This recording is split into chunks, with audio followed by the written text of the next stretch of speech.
금요일 저녁 말씀의 자리로 나오신 여러분을 진심으로 환영하고 축복합니다. 함께 하나님 말씀 앞에 선 우리 모두에게 그리스도의 은혜와 위로가 가득하기를 간절히 바랍니다. 시편 22편 중 1절과 2절만 읽었지만 시편 22편의 전체적인 흐름을 함께 살펴보고자 합니다. 시편 22편은 성경에 기록된 많은 노래들 중 가장 깊은 슬픔과 가장 높은 승리가 함께 공존하는 신비한 노래입니다. 이 말씀의 흐름을 좀 더 정확하게 파악하기 위해서 시편만이 가지고 있는 독특한 특징을 함께 살펴보고자 합니다. 시편만이 가지고 있는 독특한 특징은 바로 본문 위에 적힌 소제목입니다. 다른 성경에도 이런 소제목이 있지 않느냐고 의문을 가지실 수 있지만 시편을 제외한 모든 본문의 소제목은 현대 번역자들이 독자들의 이해를 돕기 위해서 임의로 추가한 것들입니다. 한글 성경은 이를 따로 떼내어서 22편을 총 31절인 것처럼 표기하였지만 실제 원문을 본다면 소제목을 포함하여서 총 32절로 되어 있습니다. 즉 22편을 온전하게 보려면 본문의 일부로 포함되어 있는 소제목도 함께 살펴보아야 합니다. 시편의 소제목은 단순한 노래 제목이 아닙니다. 이 표제어는 시편 전체가 어떤 배경에서 쓰였는지 그리고 어떤 감정의 흐름을 가지고 불러야 하는지를 미리 보여줍니다. 하나님께서는 이 소제목을 통해서 어떤 마음으로 이 말씀을 보아야 하는지를 우리에게 알려주고 계신 것입니다. 시편 22편의 소제목을 보시면 아옐레 샤알이라는 낯선 단어가 있는 것을 보실 수 있습니다. 우리말 성경에는 새벽 암사슴이라고 번역되어 있는데 이것은 곡조의 이름입니다. 성경 전체를 통틀어 오직 22편에만 등장하는 유일하고 독특한 곡조입니다.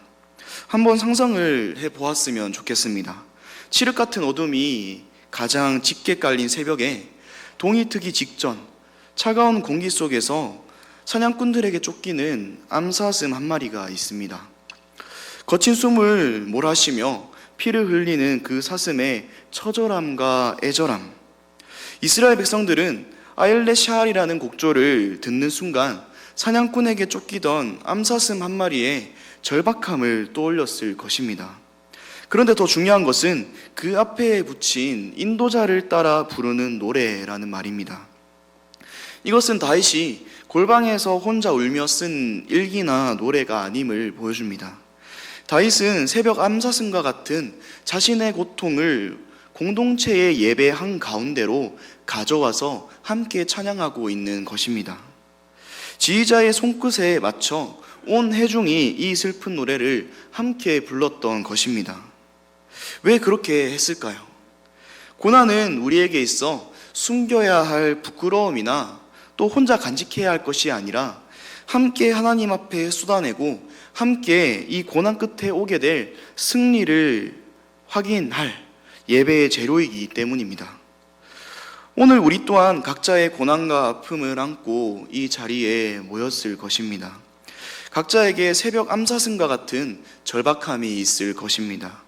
그러나 오늘 우리에게 주어진 말씀이 하나님을 향한 우리의 찬양과 뜨거운 고백이 될 줄로 믿습니다. 아옐레 샤알, 곧 새벽 암사슴과 같은 우리를 이끄셨던 그리고 이끌어 가실 하나님을 함께 발견하였으면 좋겠습니다. 먼저 1절 말씀을 다 함께 보겠습니다. 훗날 골고다 언덕에서 예수님의 입술을 통해 터져나왔던 그 유명한 절규입니다. 내 하나님이여 내 하나님이여 어찌 나를 버리셨나이까. 사랑하는 성도 여러분, 여러분은 주님의 십자가를 묵상할 때 가장 먼저 무엇이 떠오르십니까? 보통 손과 발에 박힌 굵은 못, 살점을 뜯어내는 채찍질, 머리에 박힌 가시관 같은 육체적인 고통에 먼저 주목하게 될 것입니다. 물론 그것도 상상할 수 없을 정도로 끔찍한 고통이었습니다. 하지만 그리스도의 대속 사역 중 가장 절정이었을 때는 바로 아버지로부터 버림받음을 경험했을 때입니다. 즉 성부 하나님과의 철저한 단절이 이루어지던 그때가 예수님께 있어 가장 힘들고 고통스러운 순간이었다라는 것입니다. 사실 우리는 이 단절의 고통이 얼마나 큰지, 단절이 가져다주는 고통이 얼마나 우리에게 괴로운지를 온전히 이해할 수 없습니다. 왜냐하면 우리는 태어날 때부터 원죄를 가지고 하나님과 분리된 상태로 태어났기 때문입니다. 마치 물고기가 물속에 있는 것을 당연하게 여기듯 우리는 영적인 결핍과 하나님 없는 외로움에 너무나도 익숙해져 있습니다. 하나님과의 완전한 연합을 100% 경험해 본 적이 없기에 주님이 경험하신 이 상실감을 이해할 수도 공감할 수도 없는 것입니다. 그러나 예수님은 다르십니다. 창세 전부터 성부 하나님과 단 한순간의 찰나도 끊어진 적이 없으셨습니다.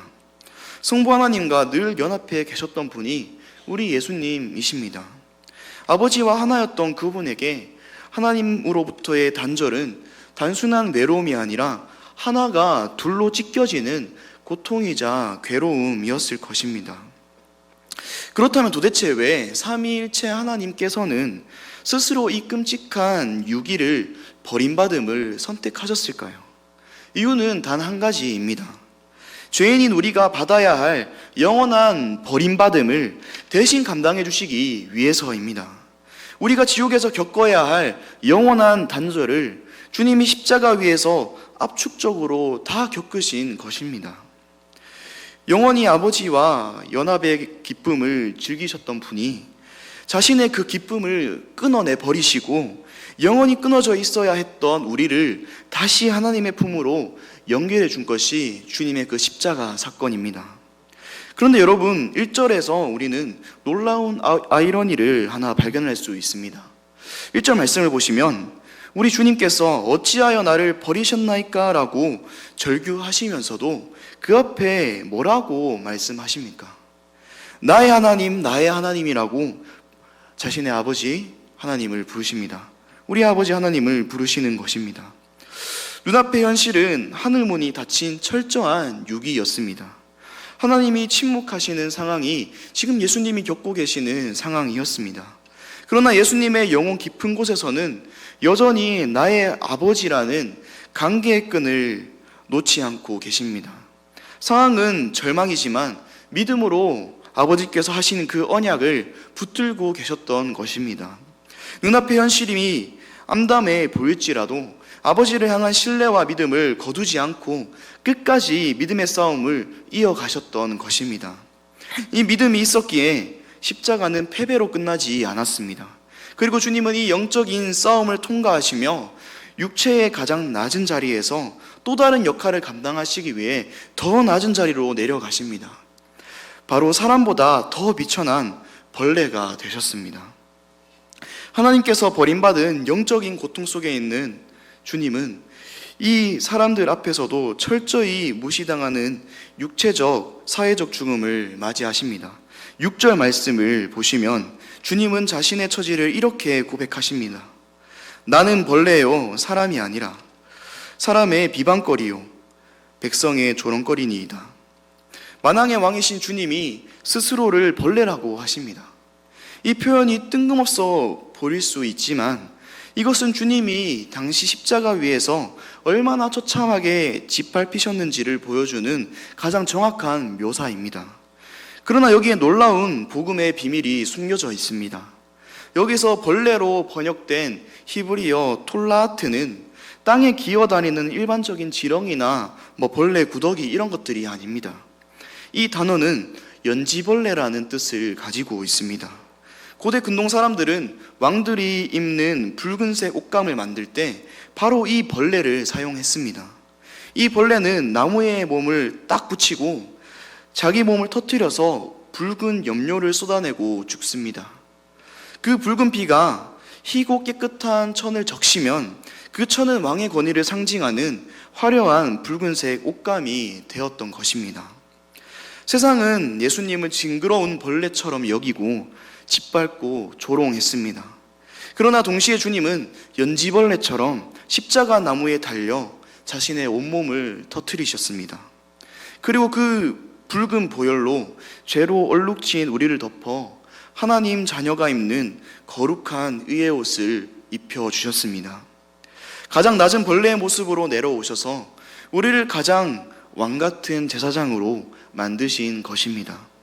그러나 사탄은 이 거룩한 희생의 순간에도 예수님을 가만두지 않습니다. 7절과 8절에 나오는 사람들의 비웃음에 주목해 보겠습니다. 나를 보는 자는 다 나를 비웃으며 입술을 비축거리고 머리를 흔들며 말하되 그가 여호와께 의탁하니 구원하실걸? 그를 기뻐하시니 건지실걸 하나이다. 이것은 단순한 조롱이 아닙니다.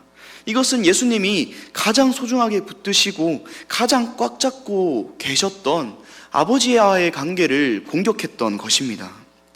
네가 하나님의 아들이라며, 아버지가 널 사랑한다며, 그런데 너의 아버지는 왜 지금 침묵하고 계시는 거야? 너는 그저 버림받은 거야. 네가 믿던 하나님은 너를 도울 생각이 없어 라고 지금 공격하고 있는 것입니다. 사탄은 육체의 고통보다 더 깊은 관계의 의심을 심어서 주님을 무너뜨리려 했습니다. 아버지를 향한 신뢰를 조롱거리로 만든 것입니다. 이 영적인 공격은 오늘 우리의 삶에도 동일한 형식으로 나타나고 있습니다. 세상은 우리에게 종종 묻곤 합니다. 예수 믿으면 복을 받는다며, 하나님이 살아계신다며, 그런데 네 인생은 왜 그 모양 그 꼴이야? 하나님이 널 사랑하는 게 진짜 맞아? 이때 여러분은 어떤 생각을 하십니까? 세상의 논리에 동조하며 정말 그러네, 하나님은 나를 사랑하시지 않나 봐 하며 무너지십니까? 아니면 이 끔찍한 조롱 속에서도 끝까지 침묵하시며 십자가를 참으신 예수님을 떠올리십니까? 주님은 이 영적인 공격 앞에서도 변명하거나 또한 십자가에서 내려오는 그런 선택을 하지 않으셨습니다. 왜냐하면 주님이 벌레가 되어 자신의 비를 터뜨려야지만 우리가 하나님의 자녀로 다시 태어날 수 있었기 때문입니다. 그리고 이제 그 인내가 어떻게 뒤집히는지를 함께 보겠습니다. 22절을 보시면 시편 22편의 절정이 다다랐음을 보실 수 있습니다. 21절까지는 나를 사자 입에서 구하소서라고 울부짖습니다. 그런데 바로 다음 절인 22절을 보십시오. 분위기가 180도 바뀝니다. 내가 주의 이름을 형제에게 선포하고 회중 가운데서 주를 찬송하리이다. 비명과 신음소리로 가득했던 골고다 언덕이 갑자기 웅장한 찬양의 성전으로 뒤바뀌게 된 것입니다. 여기서 우리가 주목해야 할 아주 중요한 사실이 있습니다.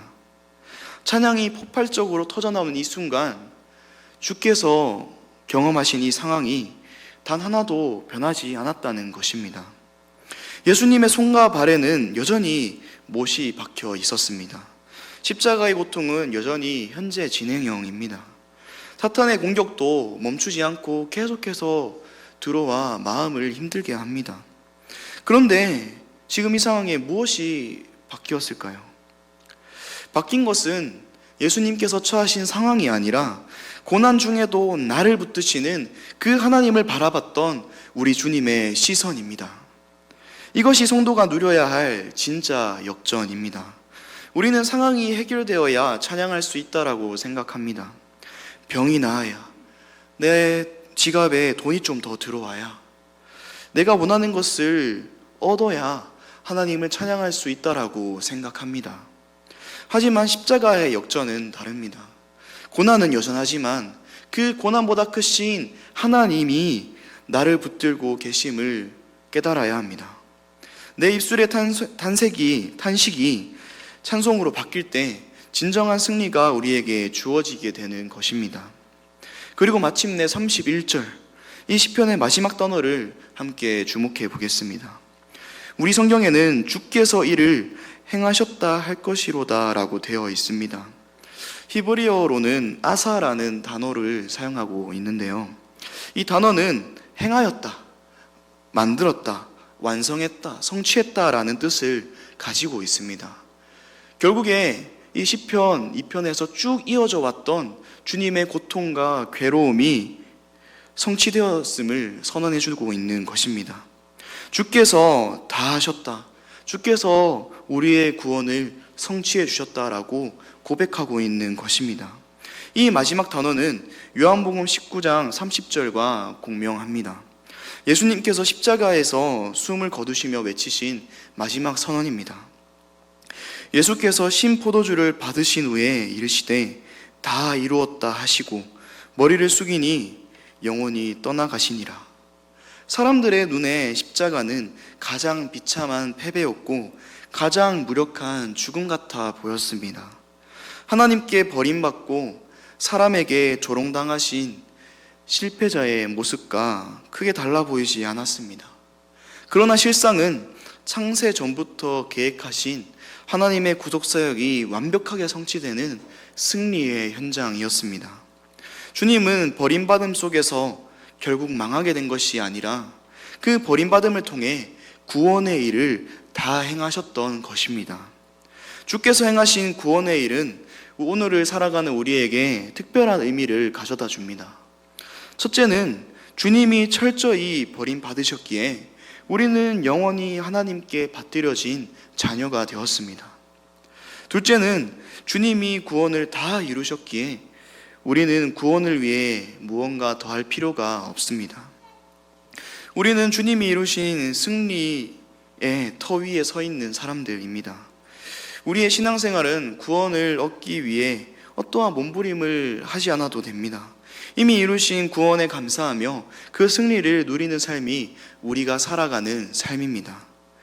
이제 우리는 고난 중에도 담대할 수 있습니다. 왜냐하면 우리의 대장 되신 예수 그리스도께서 이미 다 이루셨기 때문입니다. 이제 말씀을 맺겠습니다. 오늘 본문 30절과 31절은 이렇게 예언하며 끝을 맺습니다. 후손이 그를 섬길 것이요 대대의 주를 전할 것이며 와서 그의 공의를 태어날 백성에게 전함이요 주께서 이를 행하셨다 할 것이로다. 2000년 전 골고다 언덕에서 예수님께서 다 이루었다고 외치신 그 음성이 시공간을 넘어 오늘 우리에게까지 닿았습니다. 저와 여러분이 바로 시편이 예언한 그 후손이며 그 소식을 듣고 믿게 된 태어날 백성입니다. 우리가 세상을 살아갈 때 때로는 하나님의 부재가 느껴지는 캄캄한 밤을 만날 수도 있습니다. 세상의 조롱이 내 마음을 뒤흔들 때도 있습니다.